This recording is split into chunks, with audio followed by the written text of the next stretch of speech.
Volume 3, Chapter 3, it's Brawl in the Family. It's Brawl in the Family because, you know, there's two family members of two protagonists that are fighting, Crow and Winter. And, best of all, we get both of the leitmotifs in one fight, in one scene. It's great. Why is this really cool? Well, it's really cool because, as you heard from the crazy coincidence, Weiss's theme and Winter's theme are actually really similar. They can play over each other and they sound great. They're both in Phrygian but with different root notes. When Weiss's theme is in A Phrygian, while Winter's theme is in C Phrygian. And so I did actually have to transpose Winter's theme up to A Phrygian. Two characters that have a similar theme or the same theme are interesting because as a viewer you start to think about their similarities and you start comparing them. You start to think, well, how similar are Winter and Weiss? You know, Winter obviously was the first one, because she's the oldest, was the first one that had to deal with Jacques. And he's not a nice dude, you know? He's not really that nice. I wonder if everyone has the same method of dealing with a jerk like that. Winter and Jacques never shared a single frame, so we don't actually know what happened. We can only assume. And we can assume through motifs like that. So, yeah.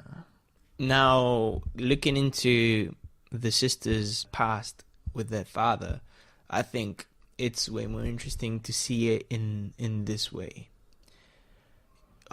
What do they mean to each other? Why is Weiss similar to Winter? And I think it might have to do with inspiration, as in Weiss is inspired by Winter, because Winter left home, was the first one to leave home anyway. So Weiss would probably look up to Winter. She's the older one. And it's not like she can look up to her dad or her mum, you know. As far as we know, one's a dickhead, one's a alcoholic. Bless her, obviously, but not an inspiration. Speaking of getting inspired by alcoholics, on this other side of the fight in It's Brawl in the Family, we have Crow. And Crow is Ruby's uncle. And Crow is an alcoholic and Ruby's inspiration. We get that from, first of all, from the fact that he wields a scythe. They share a color palette, which is black, red, and then Crow has white.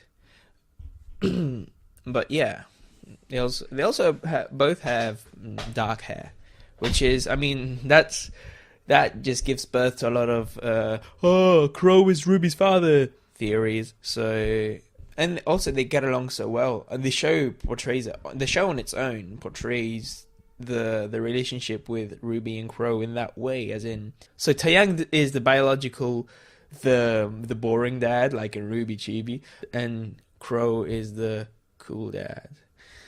Man, I should ship Crow and Taeyang. I mean, at that point, Taeyang would have went out with all of his team. But also, not only does the show portray it properly, but the motifs agree. The motifs are similar. It's incredible. And then I don't think it's obvious. I don't think it's as obvious as the Winter and Weiss one, and it might be a little bit of a reach, but I think there's something.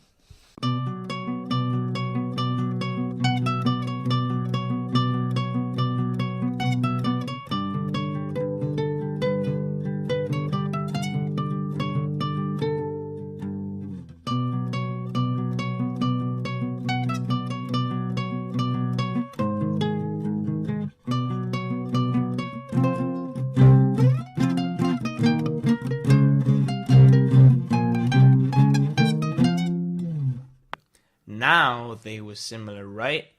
The thing is, I think one of the things that catches people off is that they're in different tempos. So Crow's theme is actually way slower than that. RWBY's theme is in B Aeolian.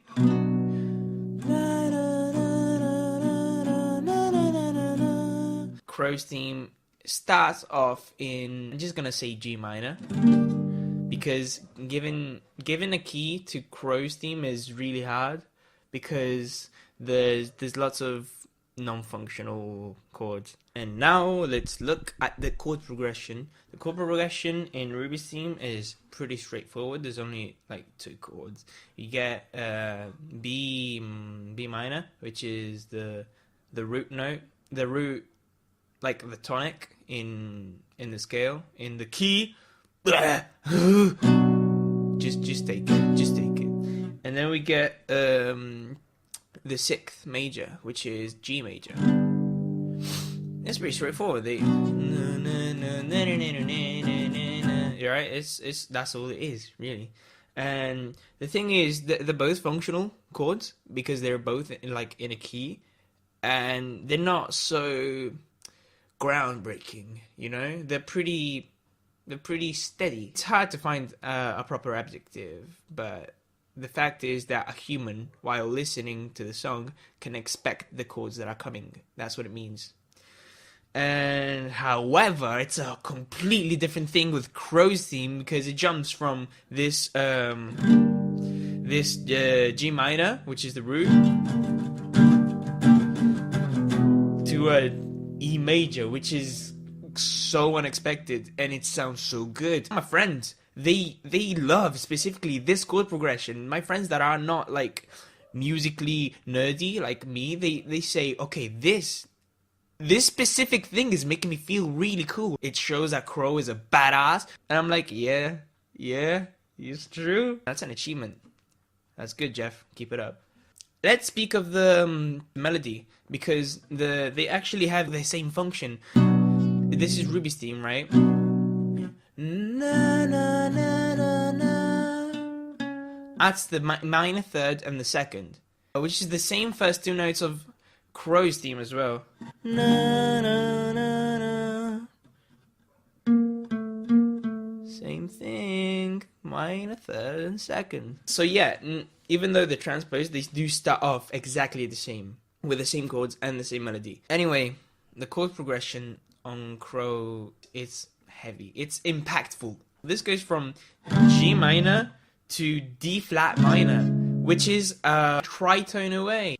That's pretty non-functional, lads. From these chord progressions, we can see that Crow is supposed to be a prodigy, as in out of the schemes, and he's gonna exceed your expectations, which is exactly what the chords do, since they're not functional. Whereas RWBY's chords, they're way more dull, which is not a bad thing. It just makes them more calm. Oh my god, I've just figured it out.